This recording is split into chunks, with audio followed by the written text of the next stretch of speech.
Mpendwa mtazamaji, ninakusalimu kwa jina la Yesu. Awali ya yote nimshukuru Mungu sana kwa ajili yako ambaye umetenga muda wako katika televisheni hii, chaneli hii, kunitazama na kusikiliza ujumbe wa neno la Mungu.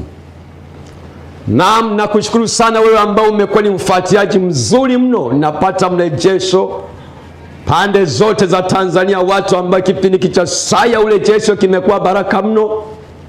Hakika ninaamini, na pengine wewe unayetazama kwa mara ya kwanza, nikukaribishe, lakini pia usiache kutazama kipindi hiki siku kama ya leo. Haleluya! Utapata maarifa ya ajabu ambayo hayo watu wengi kwa kuyakosa shetani amewaangamiza. Haleluya! Kipindi hiki kimekuwa baraka kwa watu wengi sana katika nchi hii.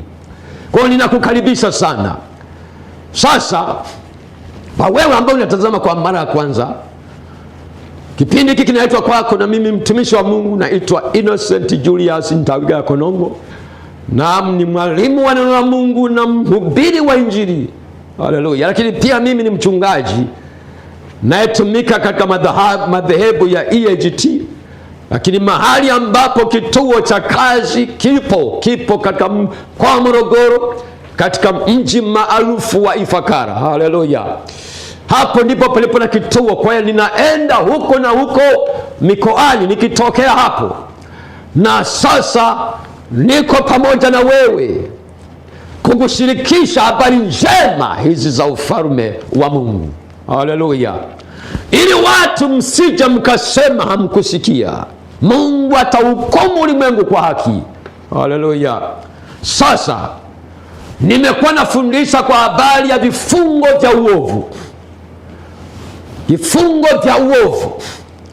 Sasa nikasema uovu ni udhaifu uliotangulia kufanywa na waliotangulia, unaoweza ukaathiri vizazi vinavyofuata kwa kufuata vinasaba. Maana yake kuna safirisho la roho. Na mtu anaweza kaona teseka leo kwa sababu ya makosa ya waliotangulia. Haleluya! Nikaeleza mfano wake ni baba yetu Adamu na mama yetu Hawa. Yale dhambi, uasi waliofanya, leo hii tunayaishi madhara. Kwa hiyo tuliangalia kipindi kilichopita kwa habari ya kuabudu miungu mingine. Kuabudu miungu mingine ambao ni uovu unaotesa kizazi tulicho nacho mpaka sasa. Haleluya! Sasa sihitaji kurudia. Leo nataka tuende tusogee. Wewe ambaye unataka kuangalia kipindi kilichopita, nenda tu katika mitandao ya kijamii ya channel hii ya Habari Maalum TV. Utaona tu vipindi vyote, utaona mahubiri yaliyopita, utabarikiwa sana. Sasa leo nataka nizungumzie kwa habari ya uovu mwingine unaoweza ukaathiri kizazi na kizazi. Nao ni uongo. Leo nataka tuangalie madhara ya uongo. Maana uovu nao unatoka ndani, unaathiri nje. Hautoki nje kuathiri ndani. Ni kitu kinatoka, ni chemichemi inayotoka ndani ya mtu. Naanza na wazo kwamba hapa ngoja niseme, nipindishe, kwa sababu uongo ni kugeuza mambo, ni kupotosha ukweli. Ndio maana ya uongo. Sasa hapa tunakwenda kuangalia mfano kwa baba yetu Ibrahimu. Huyu Abraham ambaye tunasema ni baba wa imani kwa wote wamwaminio Kristo. Haleluya! Hakuna siyefahamu mtu huyu maarufu sana katika vizazi na vizazi. Hebu tuangalie sasa, tunapokwenda kuangalia uovu huu uliopochipuka ndani ya Abrahamu, ulivyoweza ukasambaa mpaka kwenye kizazi chake. Uovu huu wa uongo. Mwanzo sura ile ya 20 kuanzia mstari wa kwanza. Mwanzo sura ile ya 20 kuanzia mstari wa kwanza. Abraham akaondoka huko kwenda nchi ya kusini, akakaa kati ya Kadeshi na Shuri, naye akatembea katika Gerari. Abrahamu akanena juu ya Sara mkewe, huyu ni dada yangu. Mmesikia? Basi Abimeleki mfalme wa Gerari akatuma watu wakamtoa Sara. Umeona kikisa hivi? Abraham kumetokea njaa kule katika nchi ya Kanaani, ambao kimsingi ndio nchi ambayo Mungu alimwapia kumpa katika Mwanzo sura ya 12, wakati anamuita, akaendelea kukaza agano hilo. Sasa imetokea tatizo la njaa. Sasa sinajua unapoanza mazingira mapya yanakuwa na changamoto. Ndio maana Waswahili wakasema mwanzo mgumu. Na mara nyingi sana, angalia sana unapokuwa kwenye uhitaji, shetani wanapitaga kwenye uhitaji pale. Sasa kumetokea tatizo la njaa. Abraham akatoka katika nchi yake, akakaenda katika nchi ya Gerari au katika Ufilisti. Kule kulikuwa na mfalme aitwa Abimeleki. Wao kule kulikuwa na chakula. Sasa alipofika kule, Abraham akasema, wakati anamtambulisha mke wake, akasema huyu ni dada yangu, kwa sababu alihofia kuuawa, kwamba akisema huyu ni mke wangu watamuua ili wamtwae. Hayo akadanganya, akasema, akapotosha, akasema ni dada yangu. Ingawaje kweli baba alikuwa ni mmoja, mama tofauti, lakini kimsingi Sara ndiye alikuwa mke wake wa ndoa kabisa.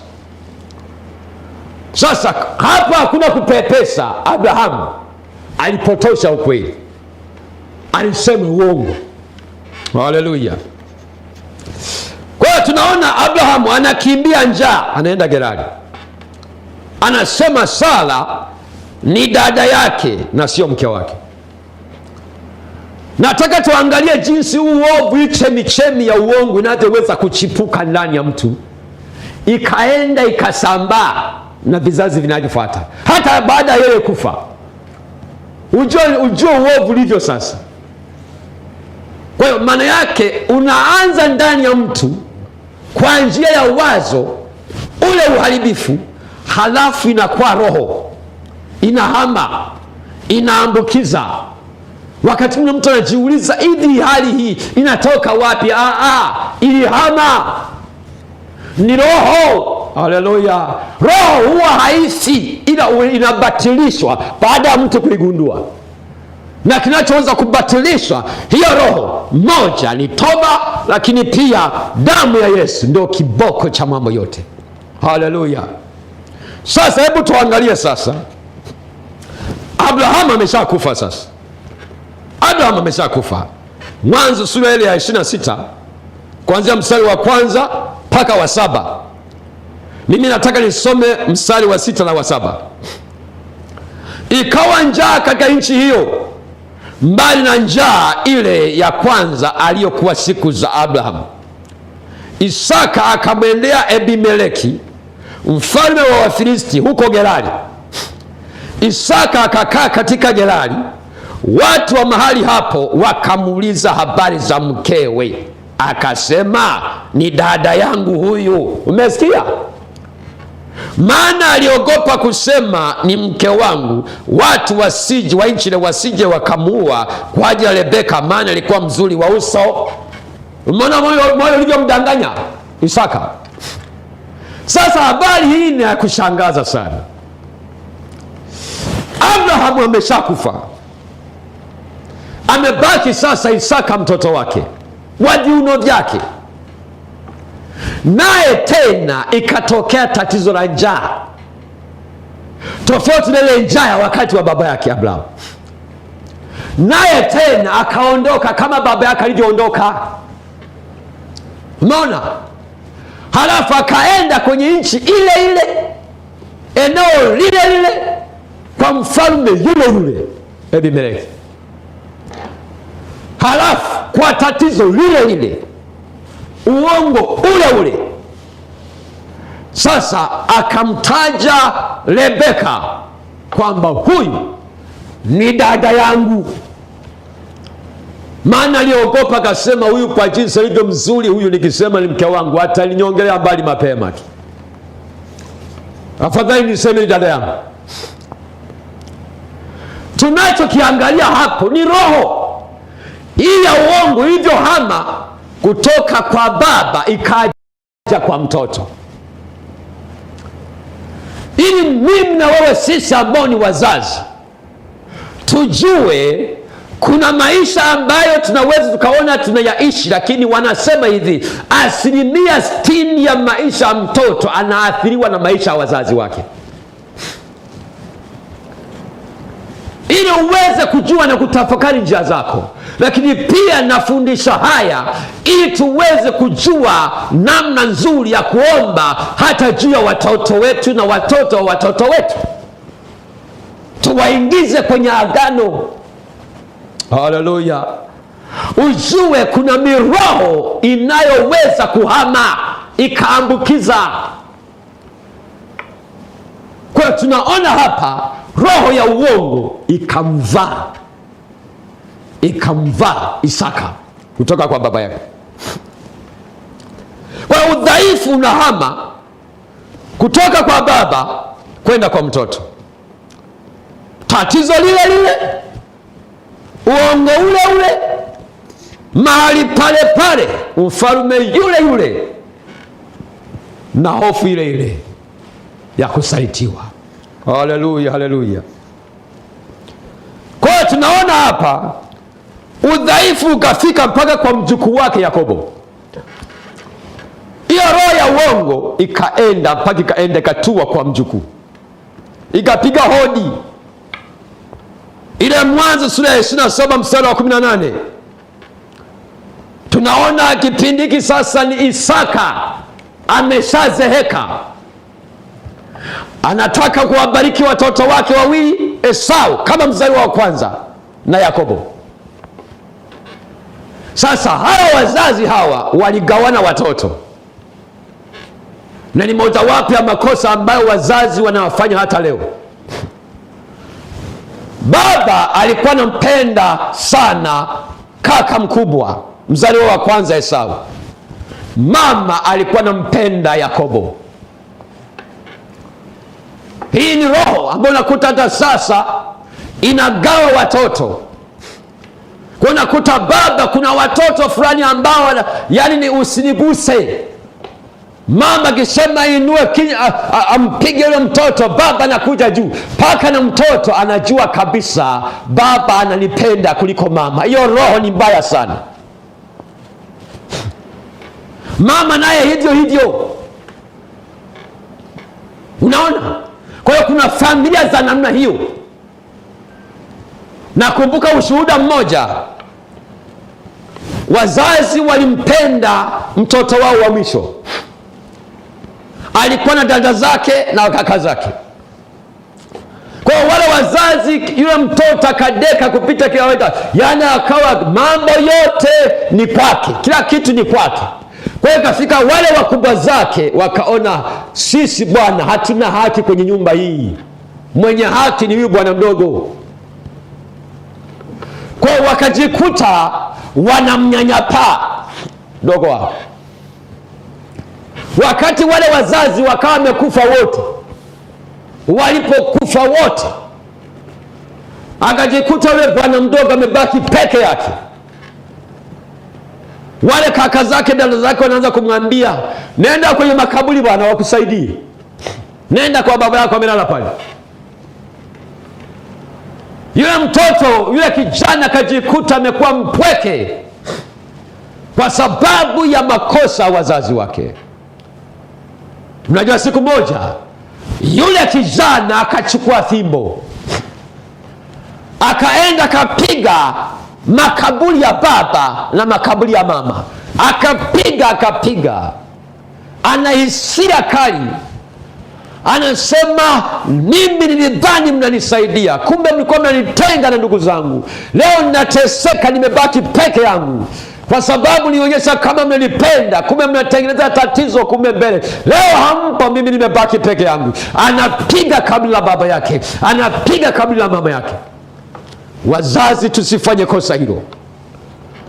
Na mtoto akikosea, baba napo madhibu, na wewe mama onyesha kuwa pamoja na mume wako na baba. Mama napo mkanya mtoto, na wewe baba onyesha kuwa kitu kimoja. Tusifanye kosa lilofanya Isaka na Rebeka mke wake. Kwa hiyo wakati Isaka anaitisha, namwambia kaka mkubwa, nenda katafuta chakula nacho kipenda, nile nikubariki. Mama akasikia, soma ile Mwanzo sura ya 28. Akamwambia yeye ampendaye Yakobo, nimesikia baba yako anasema kaka yako akaende kuwinda swala huko, amwandalie baba ambariki. Sasa mimi nataka kutegua hiyo mtego, wewe ujifanye uwe Esau. Ndama hiyo hapo, mbuzi yuko hapo, chinja, halafu nenda kwa baba yako. Baba yako sasa hivi si haoni vizuri. Mtoto akasema, mama, baba hata nishtukia kweli?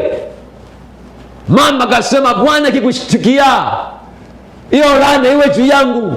Mtoto akapata nguvu, akaenda kaandaliwa na mama yake.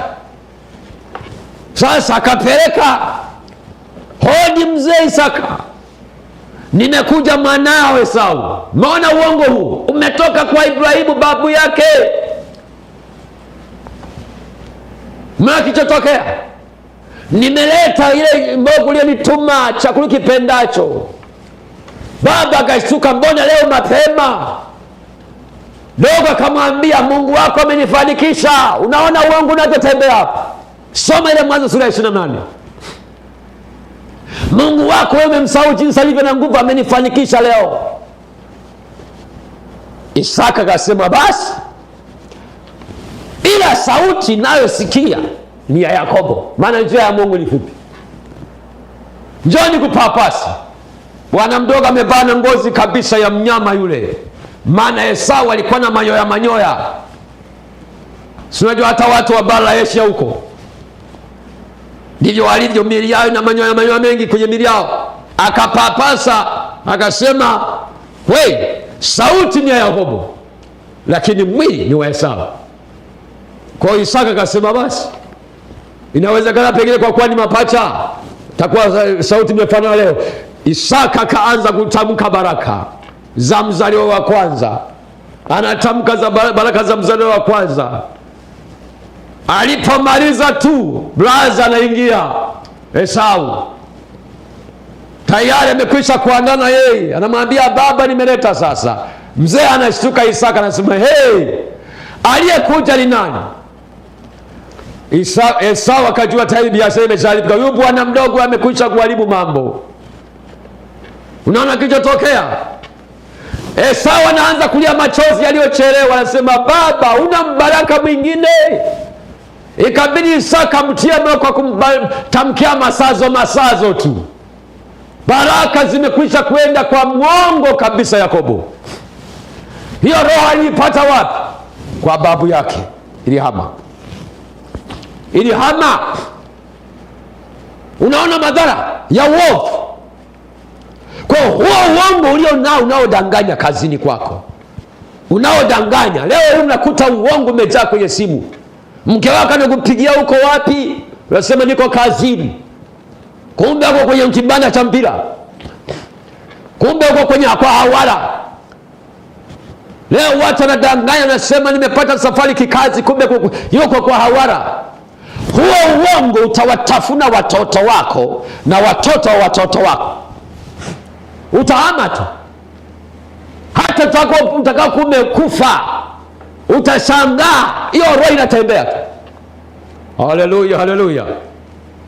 Ikaenda kwa Yakobo mjukuu. Ibrahimu hayupo tena, hajui mbegu iliyopandwa imekwisha kuota sana, na zaa matunda. Umeona? Kwa udhaifu huo unafika mpaka kwa vitukuu, yaani watoto wa Yakobo.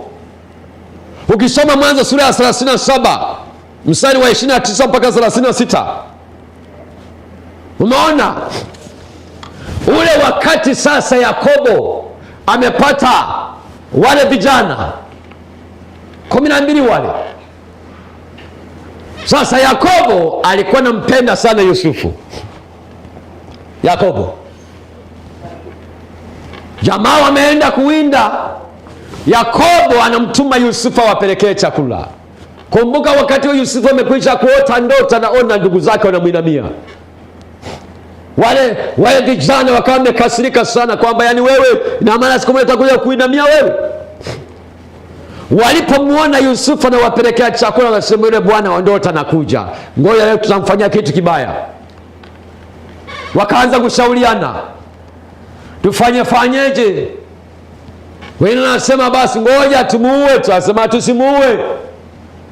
Mmoja anasema ngoja tumtumbukize kwenye shimo.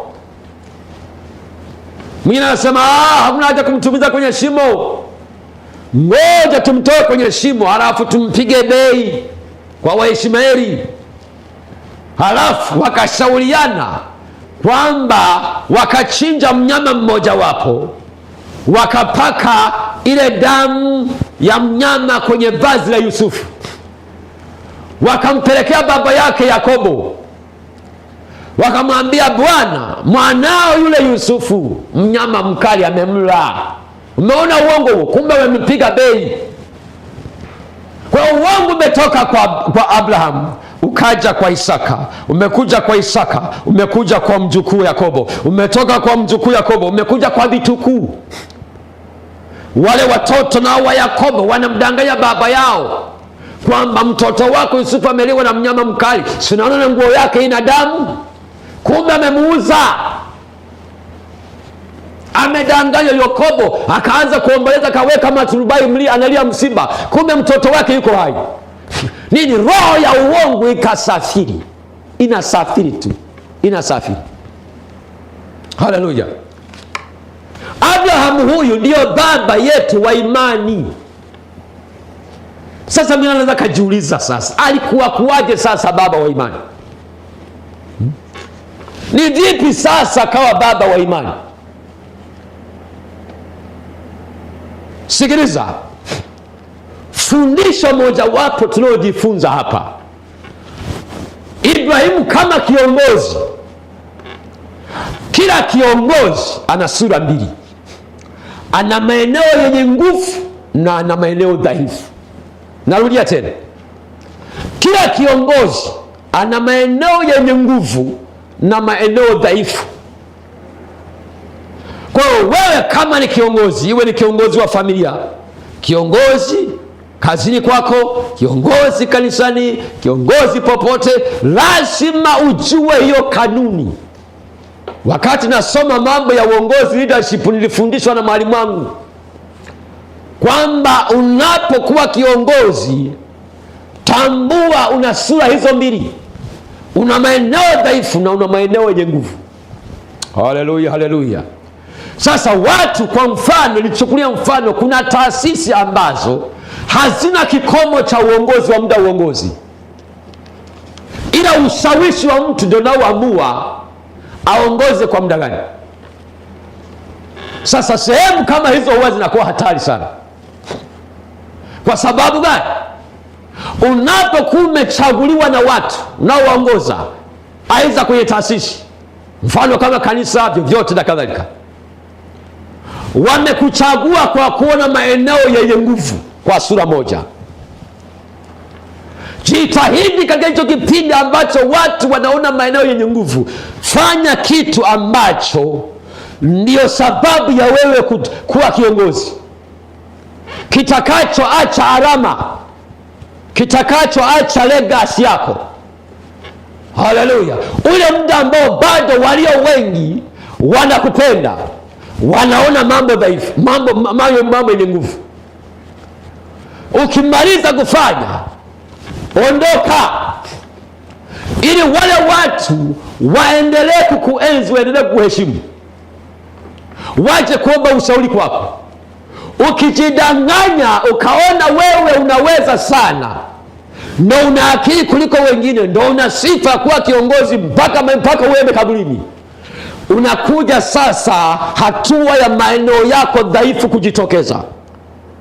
Hatari yake ni kwamba maeneo yale dhaifu yanaweza kufunika hata yale maeneo yenye nguvu ulioanza nayo, ukajikuta sasa ukamaliza vibaya sana, watu wakasahau mpaka na mazuri uliyofanya. Ndio maana Nyerere alikuwa na uwezo wa kuendelea kutawala mpaka afe.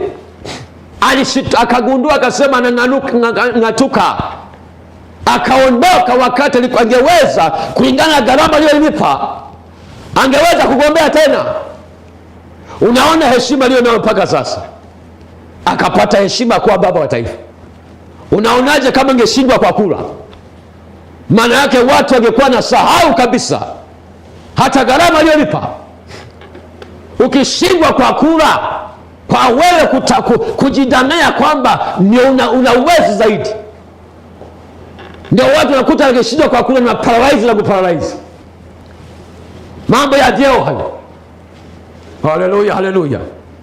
Maana yake haya yalikuwa hii kuonyesha sura ya kwanza, sura nyingine ya Abrahamu ya maeneo dhaifu. Sinaona alikuwa ni mtu ambaye alikuwa na hofia kufa, ikazaa kusema uongo. Maana yake hali ya kujiamini ilipungua. Haleluya, haleluya. Kwa hiyo ni mojawapo inaweza kutufanya tujue kilichosababisha Abrahamu aitwe baba wa imani ni kile kitendo cha yeye kumtoa mwanae Isaka sadaka, mpaka Mungu akamwita rafiki yake, kwa sababu ile sadaka ilikuwa ni tendo la imani la kuonyesha kwamba ilikuwa ni unabii wa Yesu, sadaka ya kweli ya ukombozi. Ndio maana badala ya kumtoa Isaka kaja mwana kondoo ambaye ilikuwa ni unabii wa Yesu. Kwa lile ni mojawapo ya mambo ambayo yaliweka alama kwa Abraham mpaka sasa itafutika. Haleluya, haleluya.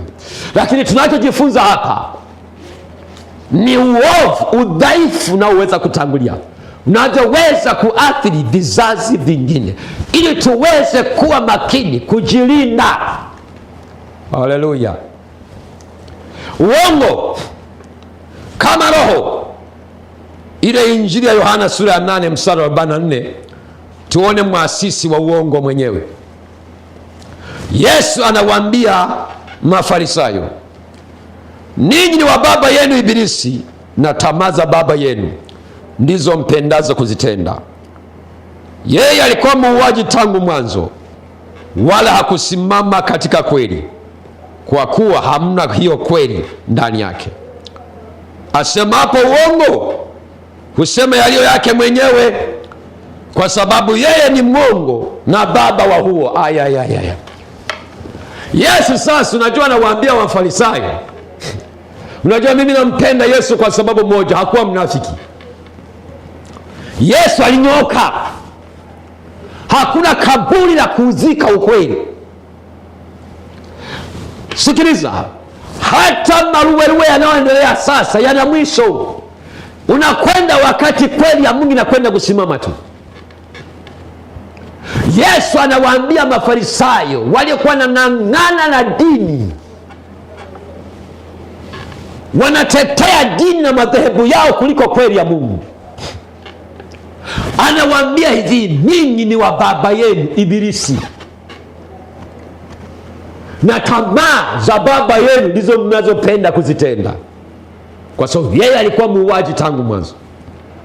Asemapo uongo, husema aliyo yake mwenyewe, kwa sababu yeye alikuwa ni mwongo na baba wa huo. Sikiliza, kitu pekee ambacho shetani haiji mahali ni uongo. Yaani hicho ndio kitu ambacho kwa kweli ndio cha shetani, ni mali. Yeye ndio founder wa uongo. Kwa anaposema shetani uongo, haiji mahali. Yeye ni baba wa uongo. Sasa kama ni baba, ana watoto wake. Kwa sababu kazi ya baba, cheo cha baba kimebeba moja, mzazi, mlezi na mtunzaji. Ni baba huyo. Haleluya. Kwa sasa maana yake anaposema yeye ni baba wa uongo, maana yake ana watoto aliowazaa ambao wao kusema uongo ni kama mchezo. Kwa na wewe unaweza ukahalalisha sasa, ukubali kabisa kwamba baba yako ni shetani kwa kukumbatia kusema uongo. Na kuna watu ambao sasa shetani anawatunza, tayari ameshakubali wao ni watoto, sasa anawatunza, anawahudumia waendelee kusema uongo, kueneza uongo. Unajua kwa nini analenga hivyo? Anajua mpaka na watoto wao watakuwa waongo, mpaka na vichukuu vyao vitakuwa viongo, mpaka na vitukuu na vitakuwa viongo. Usirahisishe. Haleluya, haleluya. Leo unakuta hata wazazi, unakuta akina mama anamtishia mtoto wake, nyamaza, kuna simba nje. Ni uongo tu, hakuna uongo mtakatifu. Kuna simba fulani, kamwite simba. Halafu yule mtoto anajikuta sasa sisi simba hajamwona, anasema wewe mama muongo, mbona simba hayupo? Hiyo roho unampangia mtoto, naye awe nasema uongo hivyo hivyo. Maandiko yanasema hivi, muongo anakuwa anamwambia mwenzake, anamwambia nilikuwa nasema mzaha tu. Kwa hiyo usirahisishe. Inaposema ndio ni ndio, hapana ni hapana. Usikubali kusema uongo hata kama itakugharimu. Kwa nini? Kwa sababu unaokoa na kizazi chako. Huwa ni roho, ni uovu huo, haufagi, unahama, unalisiwa. Haleluya, haleluya. Kitabu cha Wafalme wa Kwanza sura ya 22. Wafalme wa Kwanza sura ya 22 kuanzia mstari wa 20. Bwana akasema, ni nani atakayemdanganya Ahabu ili akwee Ramoth Gileadi akaanguke? Basi huyu akasema hivi na huyu akasema hivi. Akatoka pepo akasimama mbele za Bwana akasema, mimi nitamdanganya. Bwana akamwambia, jinsi gani? Akasema, nitaondoka na kuwa pepo wa uongo kinywani mwa manabii wake wote. Akasema, utamdanganya na kudiriki pia. Ondoka ukafanye hivyo. Basi angalia, Bwana ametia pepo wa uongo kinywani mwa manabii wako hawa wote, naye amenena mabaya juu yako. Sasa wewe unaweza kusoma hiyo sura yote na kuendelea. Nitazame vizuri nikufafanulie. Huyu ni habari ya mfalme mwovu anaitwa Ahabu. Huyu Ahabu alikuwa ni mfalme mwovu katika wafalme wa Israeli, na mojawapo aliyemharibu ni mke wake Yezebeli. Sasa huyu mfalme alikuwa anataka aambiwe kile anachotaka kuambiwa, sio kile ambacho Mungu anataka amwambie. Sinakumbuka wakati wa Agano la Kale, kila mfalme alikuwa anawekewa manabii wa kumlinda, ili akikorofisha manabii wamwambie, kwa sababu moyo wa mfalme huwa katika moyo wa Mungu, mkono wa Mungu. Haleluya. Kwa hiyo tunapochagua viongozi wa serikali kuanzia rais, wanaotakiwa kuwalinda watu au wasipotoshe taifa ni wana wa Mungu, ni watumishi wa Mungu, manabii wa kweli. Tofauti na kizazi hiki, watumishi wa Mungu wamegeuka kuwa wanafiki. Sikiliza, kanisa la Kristo halitakiwi kuungana na serikali. Kanisa linatakiwa liunge mkono serikali katika mambo mema. Kanisa likifunga ndoa na serikali, nani wa kuikosoa serikali inapotaka kupotosha watu? Nani? Kwa hiyo kanisa, ndio maana kwenye Agano la Kale kila mfalme alikuwa anapewa watu wa kumlinda, wanaoweza kusababisha nchi iweze kukalika ni wana wa Mungu. wana wa ufalme waliosimama katika nafasi zao. Sinakumbuka hata wakati wa Daudi, kwa sababu ya nafasi yake ya urais, akachukua mke wa askari wake Uria, akazini naye, mwisho mpaka kamuua, akadhani hakuna aliyemwona. Lakini liliwekwepo jicho la Mungu, nabii Nathan akamwambia, ulifanya jambo kwa asili, Mungu anakwenda kuleka hadharani. Hiyo ndio jukumu. Sasa huyu mfalme Ahabu huyu alikuwa na manabii 400, na katika manabii hao alikuwa kuna nabii mwingine msema kweli anaitwa Mikaya. Haleluya.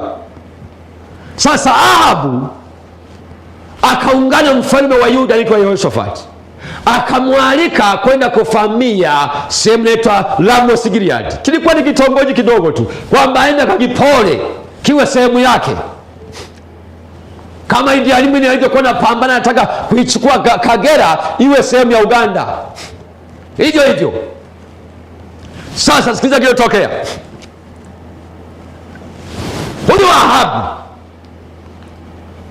anataka kwenda, lakini mfalme Yehoshafati akamwambia, ngoja tuulize kwanza manabii wa Bwana, twende tusiende.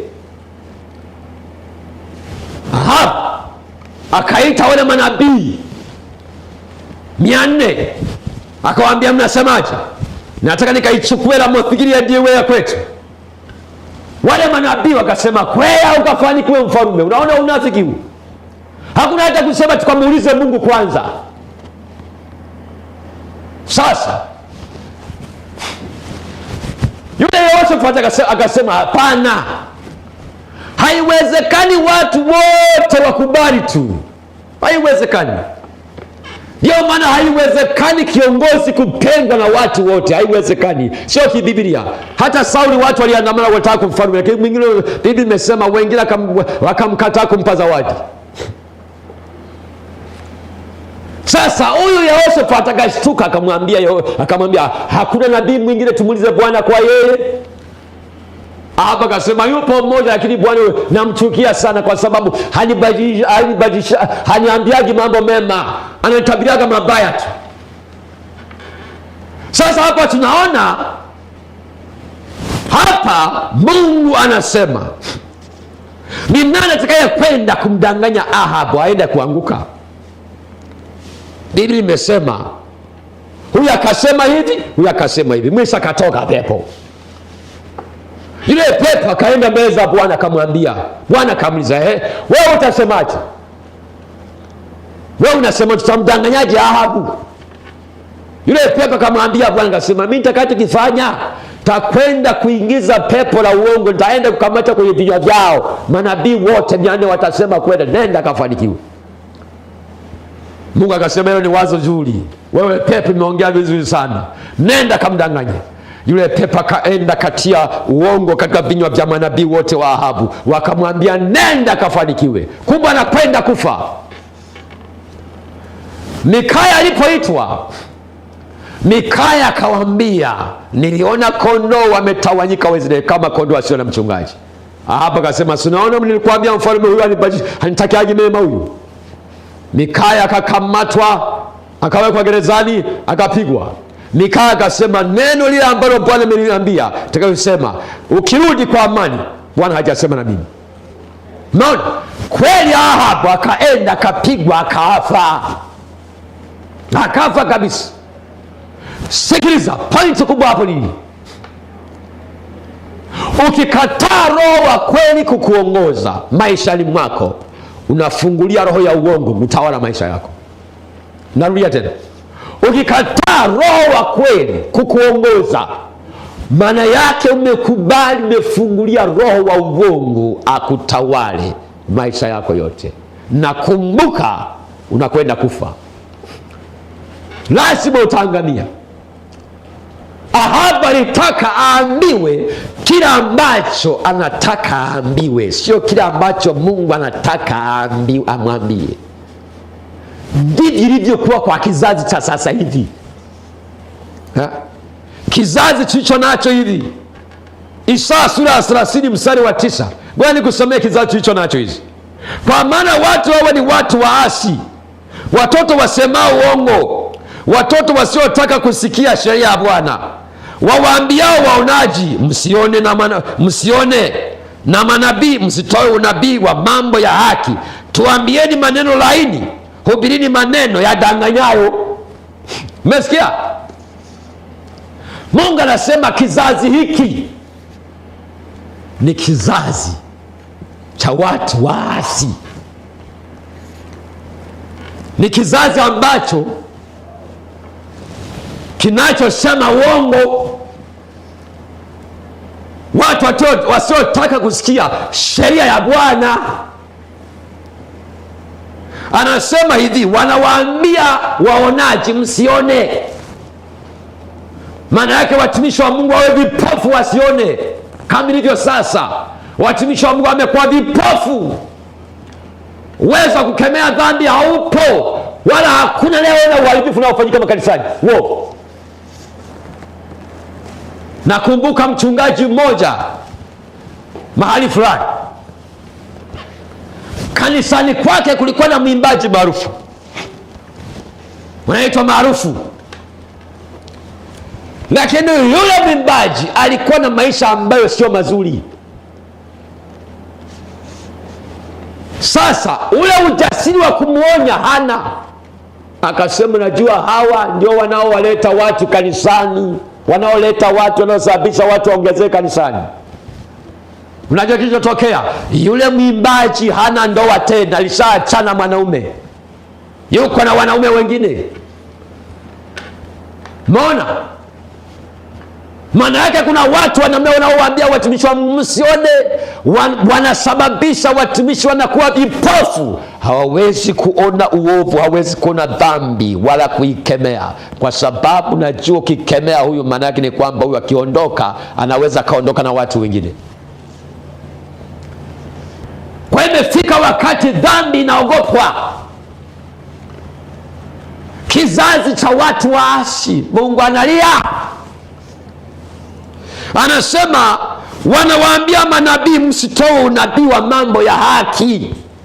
Mbona manabii ambao ni wasemaji kwa niaba ya Mungu, msitoe maneno ya haki, msifundishe mambo ya kuzungumza maisha matakatifu. Nakumbuka mchungaji mmoja, rafiki yangu mmoja, alikaribishwa kuhubiri kanisa moja katika mji mmoja. Yule mchungaji mwenyeji akampa masharti, akamwambia, bwana, hapa usizungumzie zambi sana, utakatifu sana. Wewe watamkie watu mema, wabariki watu, hao watu. Yule rafiki yangu alikuwa anatoka nje ya nchi, hakuwa anatoka Tanzania. Ananisimulia, ananiambia hivi, alipokuwa yuko madhabahuni, anapojaribu kuhubiri kwa habari ya kuwabariki watu, anashindana na Roho Mtakatifu, anaambiwa kemea dhambi, anaona uzinzi umejaa pale kanisani. Sasa ikabidi anyoke aseme kama kile Bwana alichomwamuru kusema. Unajua kilichotokea? Akajua hapa nimekwisha kuharibu biashara ya mtu. Kwa hiyo aliposema afunika macho ni mshukuru Mungu, akamkabidhi mwenyeji maiki, yeye akatoka bila kuagana hata mwenyeji, akaondoka, akawa ameenda kwenye mahali pofikia. Mwenyeji anamuuliza, mbona bwana hujaniaga? Akamwambia, nilikuwa nimechoka sana. Haleluya, haleluya. Umeona mambo yalivyo? Kizazi hiki, anasema ni kizazi cha waasi. Wanawaambia manabii wa kweli, msitoe maneno ya haki. Haleluya, haleluya. Watumishi wa Mungu hatuna mbingu ya kuwapeleka watu. Tuhubiri haki ya Mungu, kweli ya Mungu, utakatifu tu ndio njia ya watu kumwona Mungu.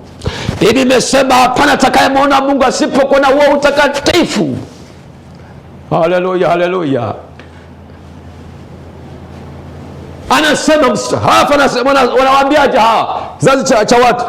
Lakini hubirini maneno laini, Umeona? Wanasema tuambieni maneno laini. Watu sasa hivi nataka kupetiwa. Ni watu ambao wanataka kubembelezwa. Yesu anawaambia watu maneno magumu. Anawaambia msiponila mimi na kunywa damu yangu hamna uzima ninyi. Watu wakakwazika sababu bwana mdogo huyu anaweza kutuambia si tule mwili wake na kunywa damu yake. Watu wakaondoka. Akawageukia wale akina Petro, na nyinyi mnataka kuondoka? Hivi fikiria akina Petro akasema na sisi bwana maneno yametukwaza tunaondoka. Hivi unadhani Yesu angewabembeleza akina Petro wasiondoke? Angewaambia jamani msiondoke na nyinyi jamani mimi nitakabaki pekee. Angewaambia nendeni. Angeenda mtaani kutafuta watu wengine. Lakini Petro akawa ameshatambua Yesu amebeba uzima, amebeba kila kitu, akasema twende kwa nani Yesu? Haleluya! Wewe unayo maneno ya uzima. Unaona, watu unataka kuambiwa maneno ya uongo, kudanganywa.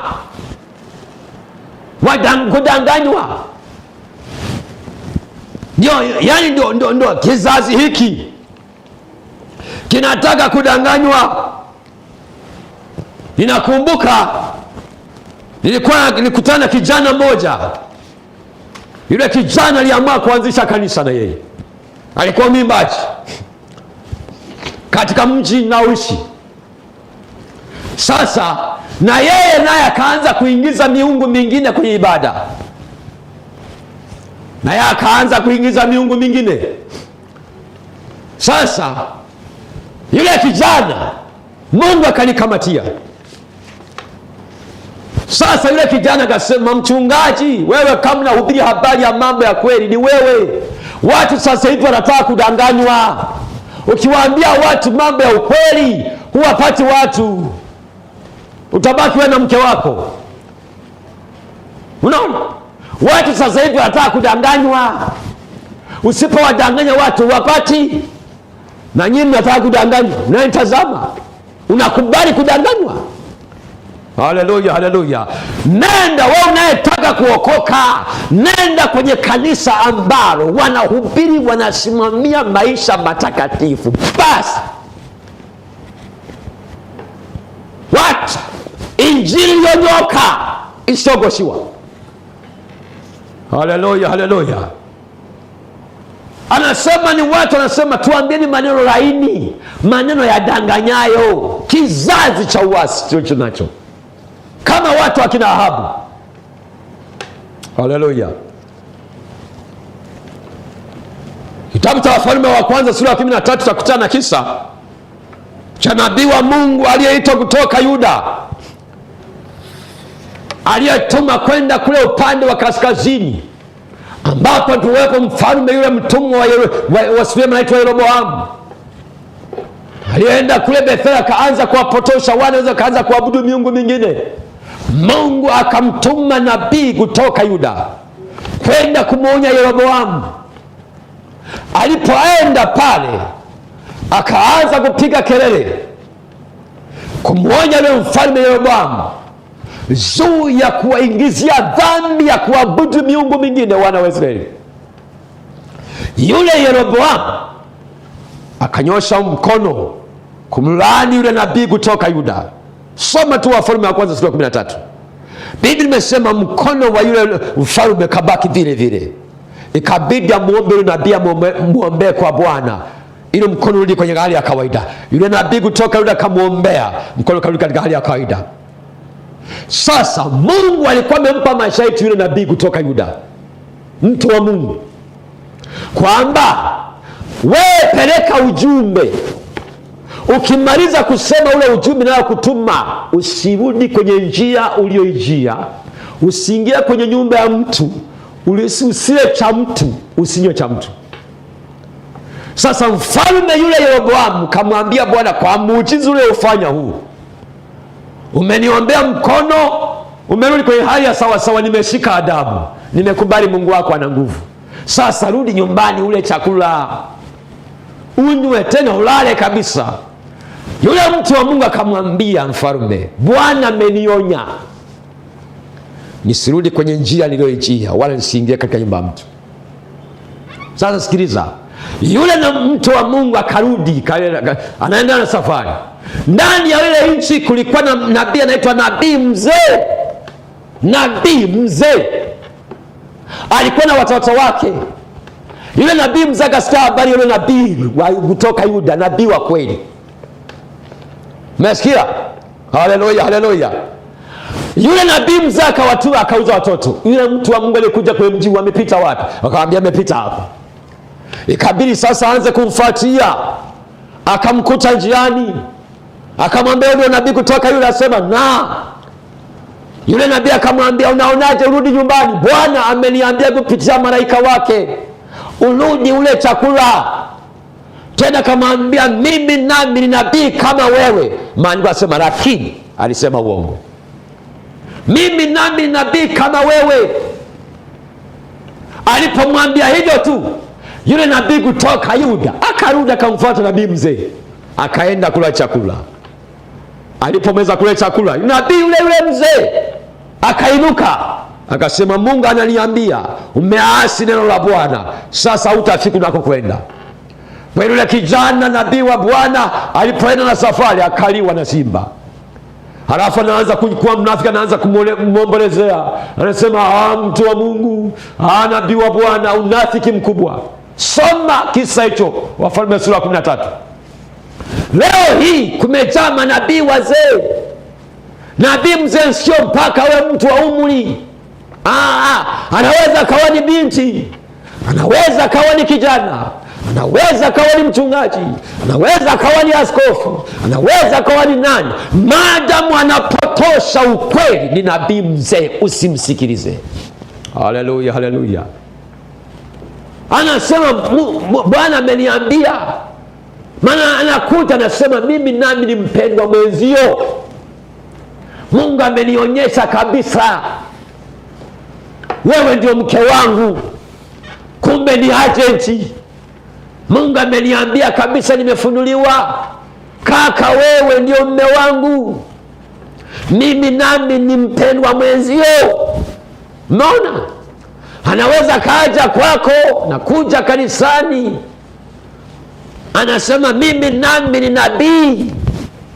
Leo tunaona kuna watu roza nabii zimesambaratisha makanisa. Shetani mengi amevuruga, manabii wazee wamejaa leo. Lazima moto wa Mungu rudi madhabahuni kwa jina la Yesu. Haleluya. Ili uweze kuhakikisha manabii wazee hawawezi kutawala katika nyumba ya Mungu kamwe.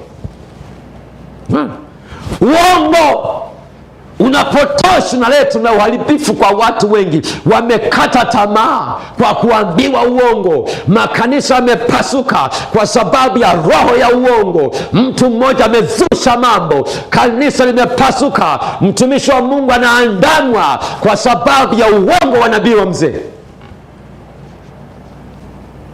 Sasa tunajifunza jinsi roho ya uongo inavyotesa, inavyoathiri. Haleluya. Sasa kitabu cha Efeso sura ya 4 mstari wa 25, Biblia imesema, basi uvueni uongo, mkaseme kweli kila mtu na jirani yake, kwa maana tuwe viungo, kila mmoja kiungo cha mwenzake. Uvueni uongo.